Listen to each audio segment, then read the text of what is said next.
আচ্ছা, কেকটা দেখে কি মনে হয় যে কেকটা একদম ভেঙে গিয়েছিল? মনে তো হচ্ছে না, তাই না? তো আজকে তোমাদের দেখাবো যে আমরা যে বেকার সবসময় আমাদের স্মুথলি যায় না। কোনো না কোনো সমস্যা হয় বা কিছু দিন হয়, কিছু ডে হয় যে আজকে একদম অফ ডে। কিছুই মানে ঠিক মতো হচ্ছে না। সো সেদিন হচ্ছে আমার এরকম গেছে।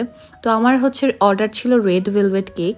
আমি বুঝতে পারছি কেন এই কেকটা ভেঙে গিয়েছিল। কেকটা যখন আমি ডিমোল্ড করেছি, আমি বেকিং পেপার ইউজ করিনি। তারপর হচ্ছে সোডার পরিমাণটা আই থিঙ্ক একটু বেশি হয়ে গিয়েছিল, কেন ওই কয়েকটা দিন আমার খুবই অফ ডেট যাচ্ছিল। সো এত মনোযোগ দিয়ে আমি বানাইনি। তো কেকটা একদম ভেঙে গিয়েছে। কি করব, 1 ঘন্টা পর কাস্টমার আসবে। সো কোনো না কোনো ওয়ে তো কিছু করতে হবে, তাই তো? তো আমি কেকটাকে ডিপ ফ্রিজে রেখে দিয়েছি। যেভাবে ছিল ভাঙ্গা ছিল সেভাবে রেখে দিয়েছি, যাতে একটু হার্ড হয়। তারপর হচ্ছে আমি অ্যাসেম্বল করার জন্য রেডি করে নিচ্ছি।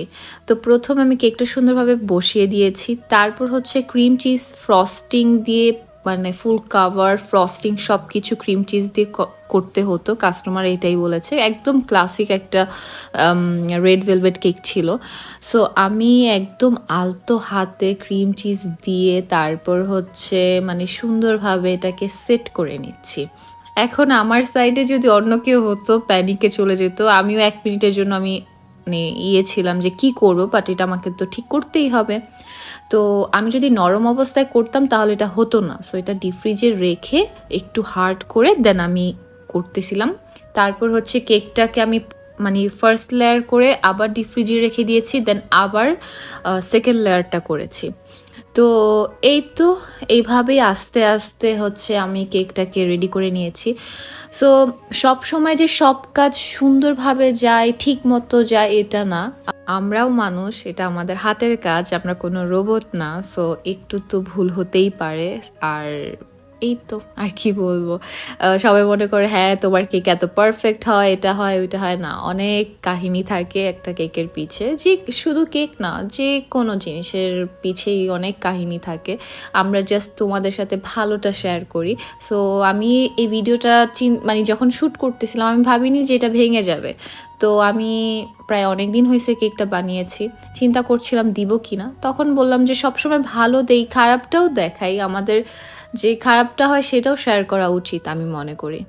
তো এই তো। আর কেকের ডেকোরেশনটা খুবই সিম্পল ছিল। আর হ্যাঁ, ঈদ আসতেছে। সো ঈদের জন্য হচ্ছে ডাবল ডিসকাউন্ট অফার চলতেছে আমার প্রিমিয়াম অনলাইন বেসিক কোর্সে, যেখানে তোমরা এই কেকটা শিখতে পারবা।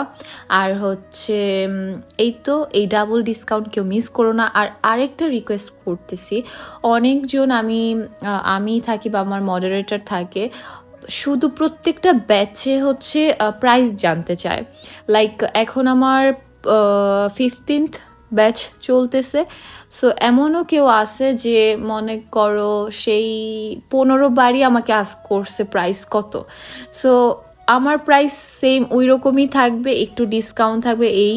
আর সেম রুলস, সেম জিনিস। সো বারবার নক করে আমাদের হয়রানি করো না, অবশ্যই শিওর হয়ে আমাদের নক করো। তো এই তো আজকের কেক। আমি জানি না তোমাদের মতামত কি, তোমাদের মতামতটাও জানাতে ভুলো না যে এরকম হয় কি না, বা কি বলবো। কেকটার মানে সিম্পল, কিছু বলার নাই। তোমাদের মনে যা আসে তোমরা কমেন্ট করে জানাই দিও, ঠিক আছে? সো ইনশাল্লাহ চেষ্টা করবো তোমাদের জন্য এই প্রিপারেশন ব্লগ নিয়ে আসতে। সো আল্লাহ হাফিজ।